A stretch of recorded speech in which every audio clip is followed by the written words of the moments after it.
Let's start from the phone call. Okay. And how we are sitting here in these in the couch. So just set us up. So I need to preface this by saying I'm going to parse my words. Okay. Because I want to be extremely candid when I share this story, but I'm going to do my best to keep it cute and classy. Keep it cute. This is born to the game where legacy speaks in every beat and rhyme. The passionate peaks. We're writing our own verse in this timeless song. With swagger in our stride, this is where we belong. Born to the game, carrying the flame. Echoes of the past, but it's a new name. Through highs and lows, we rise and proclaim. This is born to the game where legacy speaks for itself. Welcome to Born to the Game, produced by Arca Media Group in partnership with Inflection Network and distributed by iHeartRadio. This is the space where the children of iconic athletes, entertainers, and cultural figures share the real experience of growing up inside legacy. Today, we're sitting down with the woman who built the platform, not as the host, but as the guest. Mariah Woodson grew up immersed in professional basketball as the daughter of NBA player and coach Mike Woodson. But her story isn't just about proximity to the game. It's about identity, resilience, pivots, and purpose. Today, we're hearing her story. And we're here! I'm like, do I speak? I'm like, is this my time to say,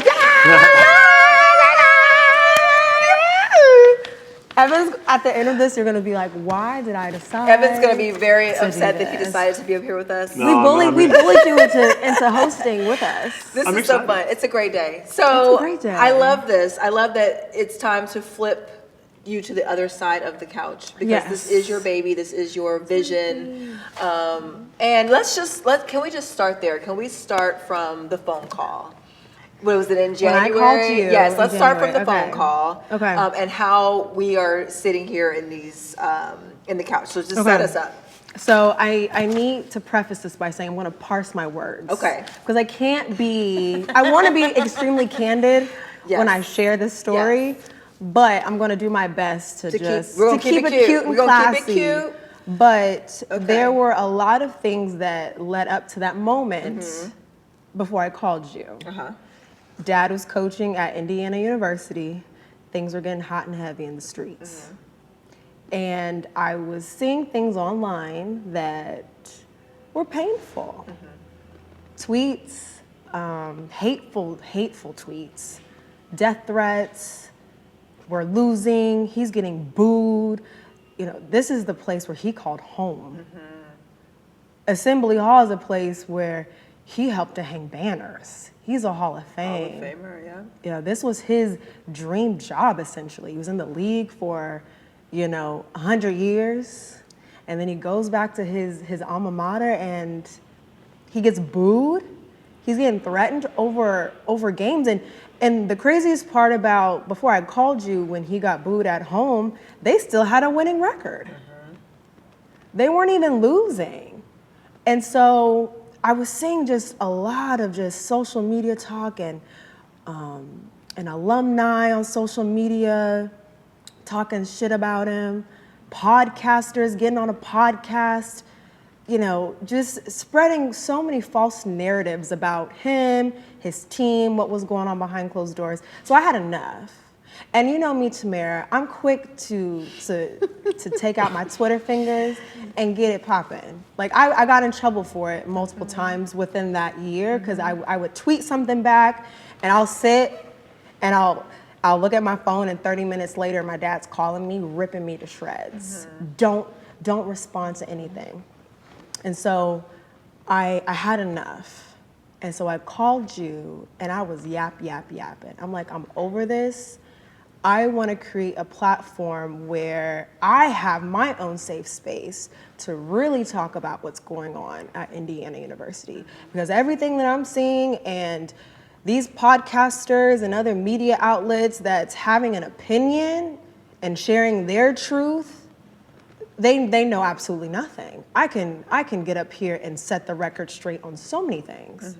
But again, I'm calling you out of a place of pain and frustration because I felt helpless, that I was essentially I felt like I was sitting back, allowing people to say things about my father, and I wasn't sticking up for him. So I called you and I'm like, I want to create my own podcast, my own space, get my own microphone, and put all these people on blast. So I'm like, would you help me create this podcast? And I want to call it Born to the Game because I'm pissed. And you were like, Okay. you know what? Look, Sure. you ride or die. What you need? What do you want? Sure. I mean, Like, I'm ready. I don't even know if I think I was rambling on for like 30 minutes. Yeah. And you were just, at the end of it, you were like, so when do you want to start? I mean, when do you, what do we do? I think one of your other lines, we ride it down. We ride it down. Where are we at? We're out. We ride. Yeah. Because baby, when I tell you I was ready to ride, I was ready to knuck if you buck. Yeah. I was ready to, I was calling, like I was just ready to just fight. Yeah. I mean, I do want to add that, like, that's our family. We have a really strong female, I don't want to say female, Loyal. woman group. Yes. I mean, between the women in our family, we stick together. Yes. And the back and forth and hearing what you guys were going through, we were all ready to fight. It was a real life battle. And I had to take a step back after I called you because I knew I still wanted to have a podcast about just what life was like for me and hearing from my perspective, because growing up in this business, everyone is used to telling your story and everybody thinks that they know. And so I said to myself, well, this is a painful experience for me and I know I'm not the only one dealing with this. So why don't I take this experience and turn it into something that I can make positive for other kids or family members in my shoes. And so that's when I decided to take a step down from the petty train temporarily and not make the podcast about myself and allow other kids to come to the couch and share their stories about what it's like being born to the game. And they came immediately. And they came.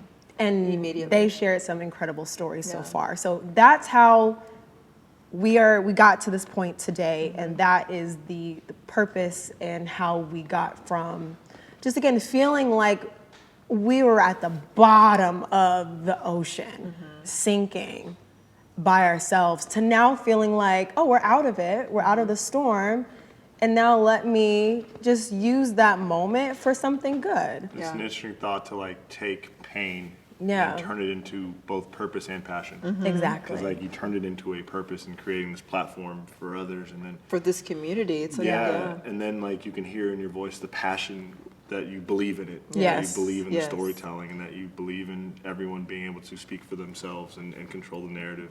Yes. And you spoke earlier about kind of, don't respond, don't mess it up. And I think it was Zeke who said in season 1, like, don't hurt the brand. Yep.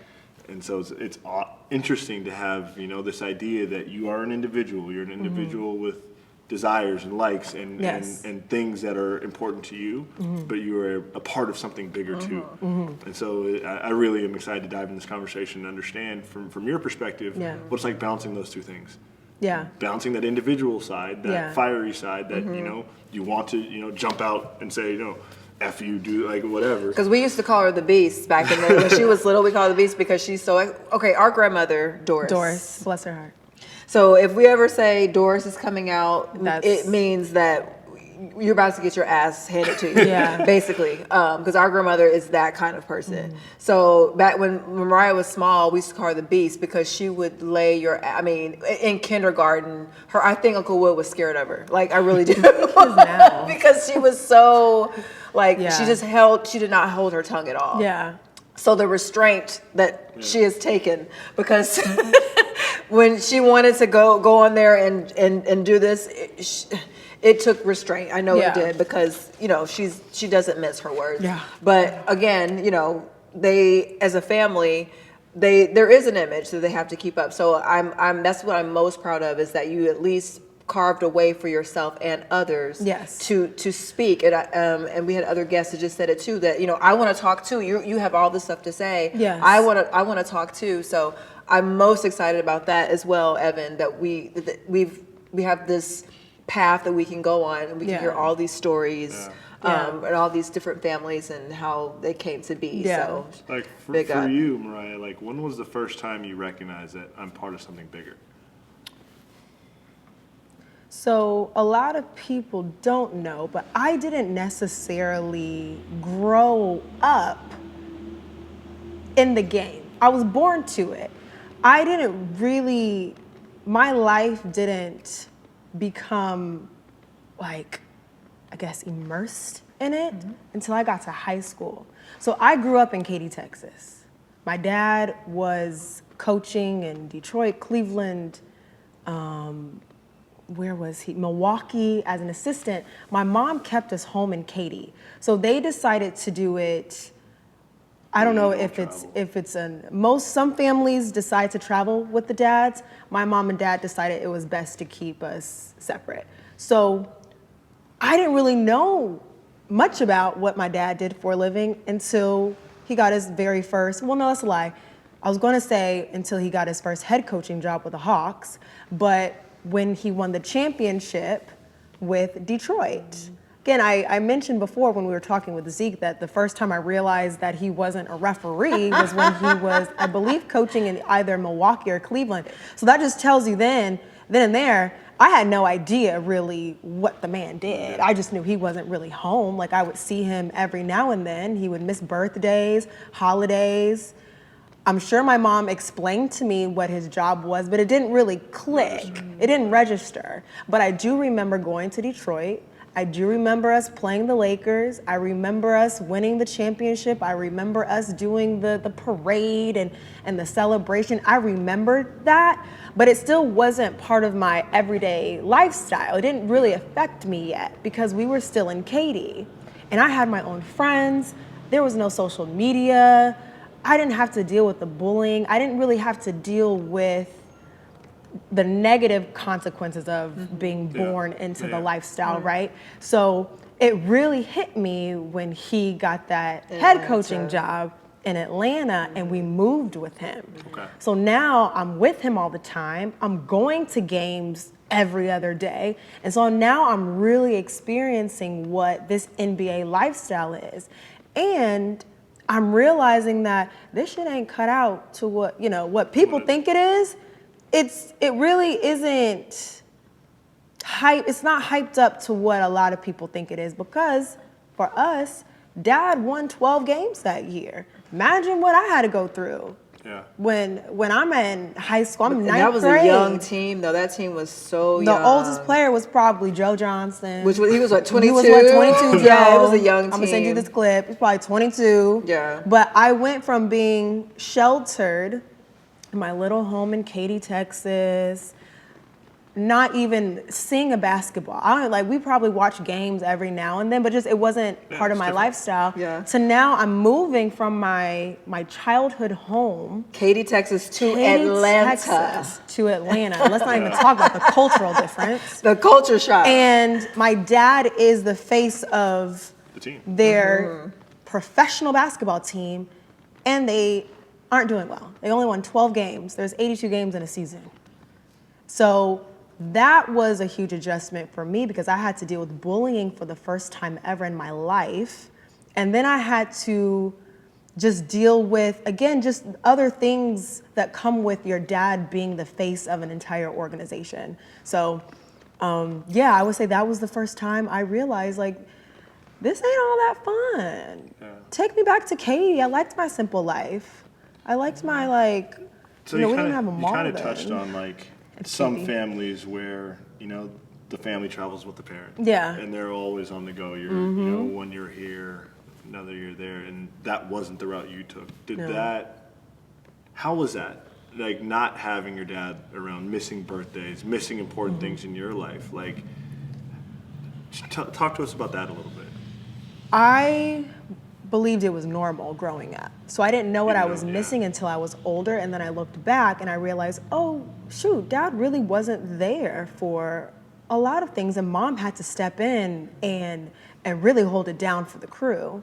So I normalized it, but I also remember times when he would come home And boy, oh boy, was I devastated when he had to leave. Like, I vividly remember myself, like, you know how it's all dramatic in the movies where, like, someone's, like, falling, and you're, like, sliding down the wall, like, no! You know, tears flowing when someone leaves. That's how it was. Like, every time he hugged my sister and I goodbye, I cried for at least an hour. I remember the limo coming. We had one driver. He would come up the driveway, and I would start crying because I knew that meant Dad had to leave. And then I remember watching the limo just drive down the street because I didn't know when I was going to see him again. But again, I still normalized it, but I think as I got older, I realized that I needed him around more during those years, and I just didn't have it. And I don't blame my parents for that because that was the decision that they decided to make. Because now looking back, I realized that I loved my foundation in Katy that I had. I thought it was great. My friends, the community, I had the best childhood in Katy, but I do realize that I missed having some of those just interactions and experiences with my dad that I just didn't get to have. I've gotten to know you guys both over the past kind of 7 months. It's been amazing, and I one of the things that I really appreciate is your dedication to your family. Now that you are a mother, that's something that you said you are not doing, right? Yes.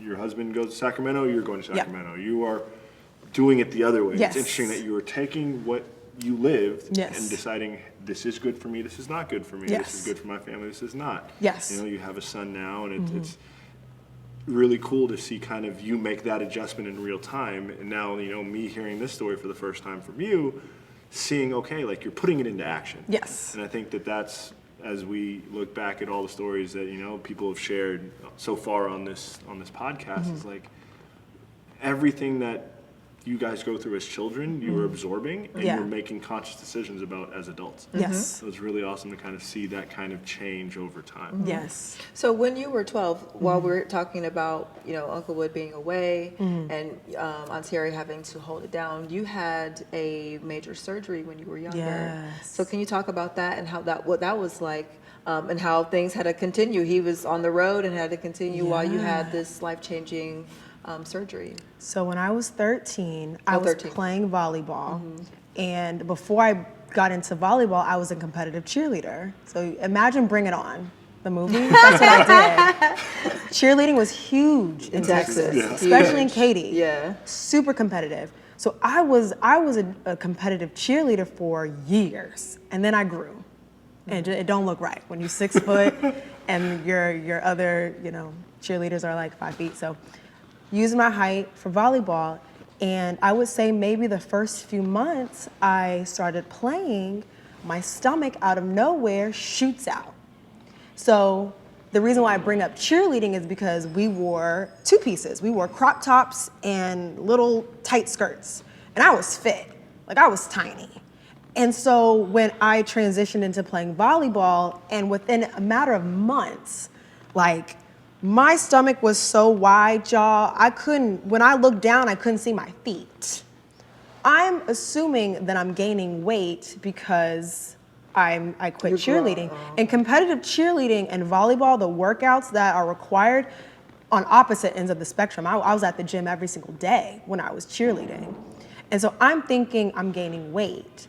So what I used to do was I used to sneak and go to, I think it was like a CVS or Walgreens, and I used to take diet supplements at 13. Wow. Because I thought I was gaining weight. I thought I was getting fat.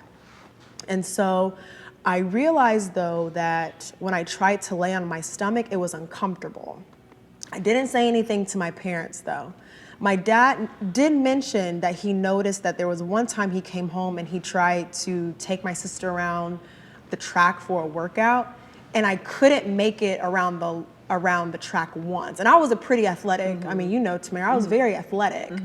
And so he noticed that I was becoming more and more sluggish, but most importantly, people started to notice that my stomach was getting bigger. So I was at a volleyball camp, and one of the mothers approached my mom and was like, "Is Mariah okay? We've noticed that her stomach has kind of gotten a little round than when we first met her." Because again, I'm tiny.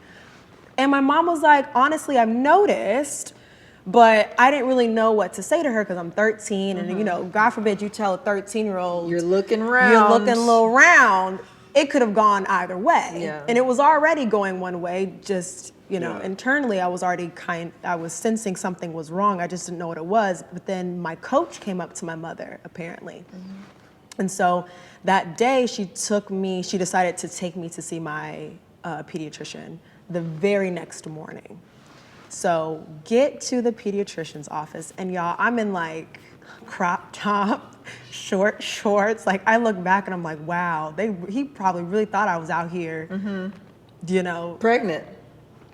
So so I get back in the room, you know, I'm just chilling on my phone. He looks at me, he goes, when was your last menstrual? We're grown here, we know what that is. I said, 6-7 months ago.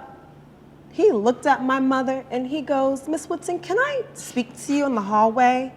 And at that moment, I knew he thought I was pregnant. Again, for context, I had never kissed a boy in my life. I was not sexually active. He's outside talking to my mother. He comes in and he goes, I need you to take 2 pregnancy tests. I looked at him and I said, sir, I'm not pregnant. There is no chance I am pregnant. He looks at me, he goes, I've heard that story countless times. Girls come in here and swear there's no way that they're pregnant and they end up being pregnant. I said, cool, I have no problem. I have nothing to hide. Let's take this pregnancy test. So I took them both, waited like 10, 15 minutes, came in, oh, you're not pregnant. And I'm looking at him like, I told you that. I told you I wasn't pregnant. But again, what it ended up being, the chances of what it was, almost slim to none. So he goes, I want you to go down the hall to get an ultrasound scan done. I said, sure, no problem. So him and my mom go down, and I'll never forget the look on the technician's face. She puts the wand over my stomach and the whole screen goes black, which pretty much was an indicator that something foreign was inside of my stomach. And it was so big that it covered everything that was just all my organs. It covered everything. And her face dropped. It looked like she saw a ghost. Again, I'm 13. At this age, I'm thinking I'm invincible and nothing really bad happen to me. I went through that phase in my life.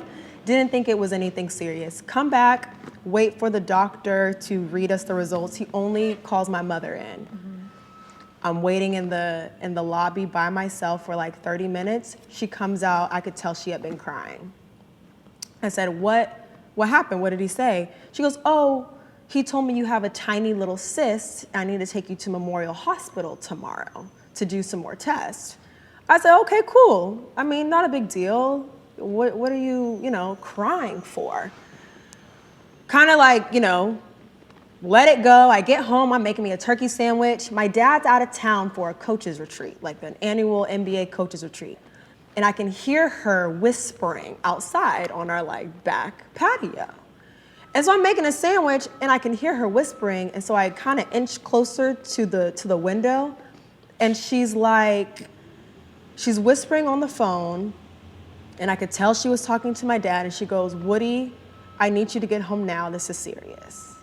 And so at that moment, everything just Really kind changed of for you. changed for me, because I'm like, what do you mean? This is something serious. You just said it was a tiny cyst. Make a long story short, I go to Memorial the very next day. They thought it was cancer because of how big it was. They kept saying that I had a huge mass. They didn't tell me how, they couldn't give me an accurate size, but they said that it was huge and that there was a possibility that it was cancer.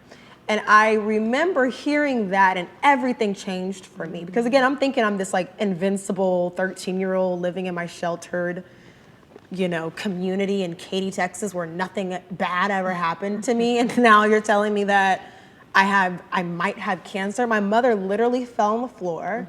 Someone had to come, nurses had to come, pick her up. My dad sitting on the couch, motionless. No one is saying a word to me. And yeah, the following week I had to do testing every single day. Took the tumor out. It was 12 pounds, 10 inches. A whole baby. It was a The size of a teratoma whole tumor. baby. I Wow. had skin, hair, fingernails. I believe I may have had an eye, teeth. It was huge. Thankfully, it was not cancerous. I stayed in the hospital for a week. But yeah, that changed my perspective on life Yeah. in such a big way. I ended up having the surgery again a year and a half later. And I've kind of battled with ovarian tumors since then. But yeah, that was such a pivoting point in my life because I come from this like very sheltered world where nothing bad happens to now you have a 12-pound tumor girl, you know, deal with it. Yeah. You also had to deal with the loss of a really good friend of yours. Yes. It was in high school or was it before that? So it was after my second surgery, my best friend, my childhood best friend passes away. I remember that. So Nicole. Nicole. I'm sorry, I Yes. said Chloe. So who I am today and how I think has a lot to do with my surgery and then losing my best friend all within 3 years. Again, like I go from nothing's bad. I didn't even realize people died early. I thought death was something that only Old tapped at the people. door of old people and cancer and all these things. And so I go from living in this bubble to you may have cancer, you have this tumor, you have to have surgery again a year and a half later on the other ovary because they took my right one and the cyst came back on the other one. And then within a few months of my second surgery, my childhood best friend dies in a car accident. And I just moved to Atlanta. It's rough for me. Told you guys, dad's team won 12 games. I'm being bullied every chance. I'm like, I want to go home. And then I lose Nicole.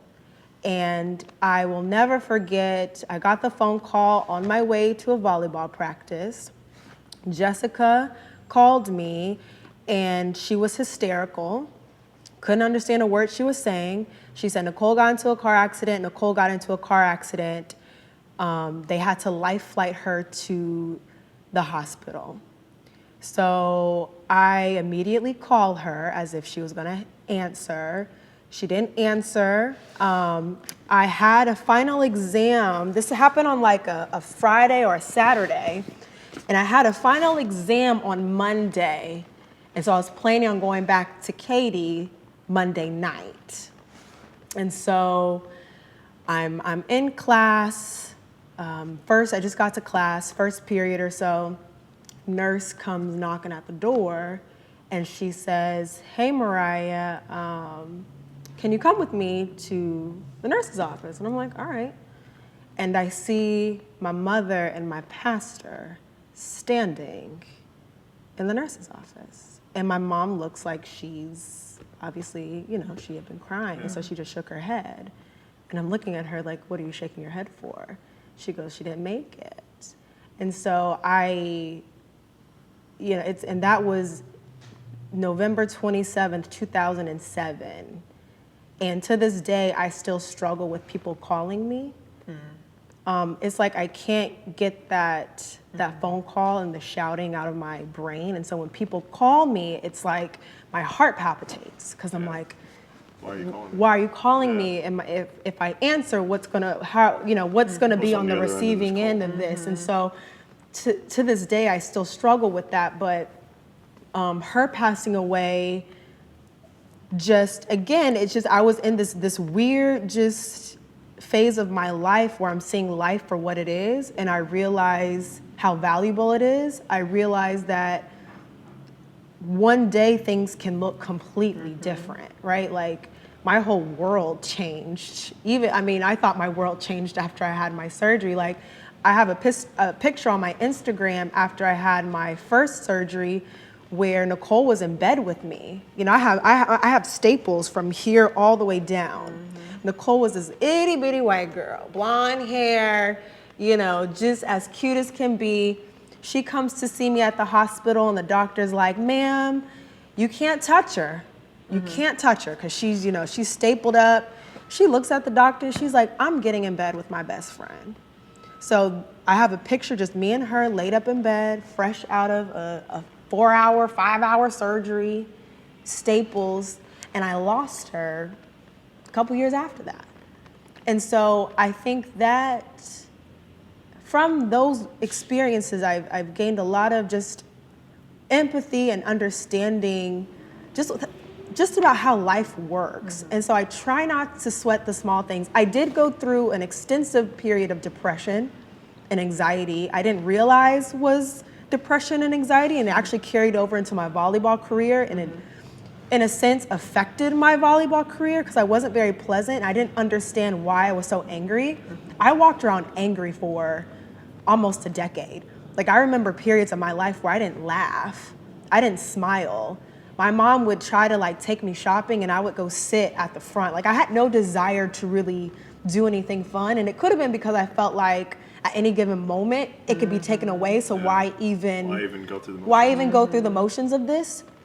But then it clicked for me, I think, when I started working in New York. When my dad was coaching the Knicks, I was working for the Garden of Dreams Foundation, and I worked with a lot of underprivileged kids, and I got to see these kids in the hospitals, and I think for me that was the first time I looked at them and I said, wow, I want to live my life in a different way. And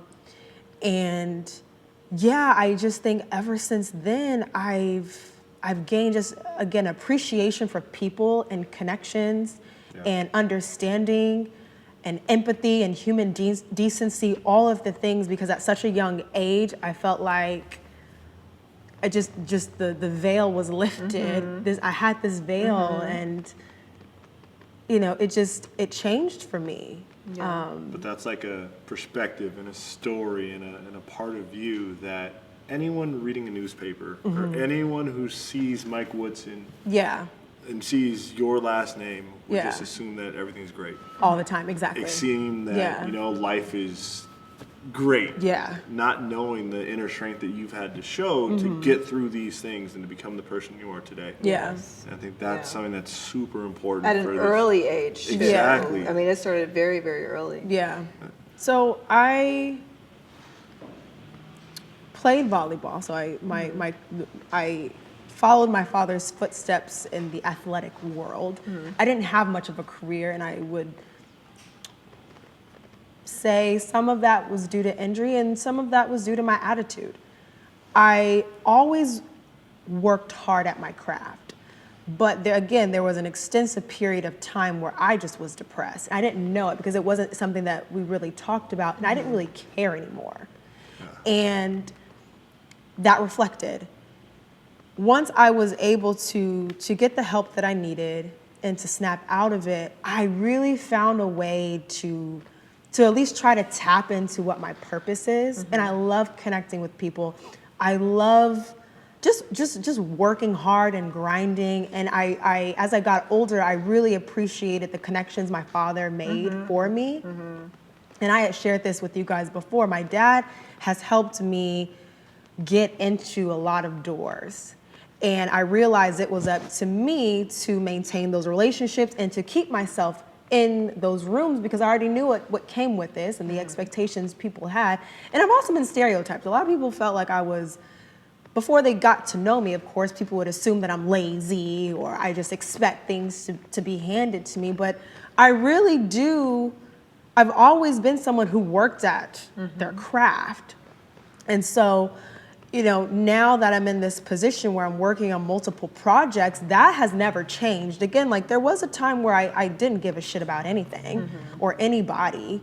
But now that, you know, I'm older, I'm a mom now, I appreciate just being able to work on my craft. I appreciate the ability to just tap into my purpose and my passions. And it's something that I don't ever take for granted. And so that's something that my dad helped me to navigate once I was able to snap out of this little funk that I was in. But I always make it very clear, like, I'm going to work hard. At every stop that I've made, I've worked in New York, I've worked in Atlanta, I've worked in LA for 6 years. Everybody that I've worked with will tell you, Mariah worked extremely hard at her craft. extremely hard. And so, you know, that has just been who I was before I went through what I went through, but me going through the surgeries and Nicole passing away just really amplified it. Like, I want to just really just make sure that I'm not taking any of this for granted, because at any given moment it can change for me, right? Situations change. And so I want to live my life not regretting, you know, opportunities that I just didn't really work hard at, or just projects that I kind of half-assed. Because I understand that one phone call can change all of this shit. And so I never want to look back and say, dang, I didn't take my health seriously. I didn't take my craft seriously. I don't ever want to look back and say that about myself. And so I'm happy. I always say that I have lived a beautiful life. My parents have done a beautiful job raising my sister and I, especially my mother. My dad has as well. I've learned a lot from my dad. I've lived a beautiful life. I've experienced beautiful moments, but I've had quite a few unfortunate circumstances that I've had to deal with. And it really did shape me into the person that I am today. I think my wisdom and just how I view people and how I view life would not have been the same if I didn't go through the health scares, my best friend dying, and we're not even gonna tap into relationships. Yeah. We don't have enough time. We don't have enough time to go through just the heartbreak and all the, just all what the comes with that. BS. But That reminds me of something I read last week. It's experience isn't going through things. Experience is how you react to the things Absolutely. that you go through. Absolutely, and I So had to that's- learn that. Yeah, that's exactly kind of what you said. Yes. It's not going through the action Yeah. or the unfortunate thing. It's what Yeah. you have gained and Yes. how you've responded to that unfortunate thing happening. The first thing I tell myself when I'm going through something or if I'm met with a roadblock, I always sit back and I say, God is trying to teach me something. I need to sit back and realize what it is. Always. Even today, yesterday, I swear, every time there is some sort of resistance somewhere, there is something for me to learn. Not even about anybody necessarily, but more so about myself. What do I need to learn about myself in this moment? So I allow myself to evolve. I love evolution. I love becoming, because it's something that never ends. I'm always in this active state of becoming a better version of myself. And yeah, I'm excited just to continue my journey and see where it leads me and the people that I meet. Evan, he was someone that I met along my journey, and it was a beautiful connection that we made. And so those are the things that matter to me more than anything. And so it just reiterates that I am, I'm trending in the right direction, and just to, as Ty Floyd would say, keep a really good heart posture, even in those moments when sometimes life just isn't fair, and so I know there's someone watching who has gone through even more unfortunate circumstances, so I try not to feel sorry for myself, but I do acknowledge that I've had some tough circumstances to overcome, and I did, so. And at the end of the day, Uncle Wood always used to say, life is good. Life is good. He always says, life is good. If you're still here breathing and you have Life another is day, good. life is good. Yeah. We really want to dive into this more. I know, but we So, we don't, we're, man, We can do a part. I mean, it's your show. It's so my we show. can It's do our we can show. do another one. Hopefully later on in the season we can sit down for another conversation Yeah, and definitely. continue to dive into kind of the voices behind the show. Yes. I think that is I love such an awesome thing that we get to do and learn about each other and continue to share that with our Born to the Game family. Yes. So Thank you wanna guys. wrap it up? You guys did a Yes. great job hosting. Oh, thank you. Thank How did you. we do? Okay, so thank you for joining Born to the Game. Please don't forget to like, share, subscribe. Tell your cousin and your mom and them about the show. All To your tune in. cousins. Season 2 is coming. Season 2 is here, Season wherever, 2's here. whatever it is. Season 2's here. We love you. God bless. Peace.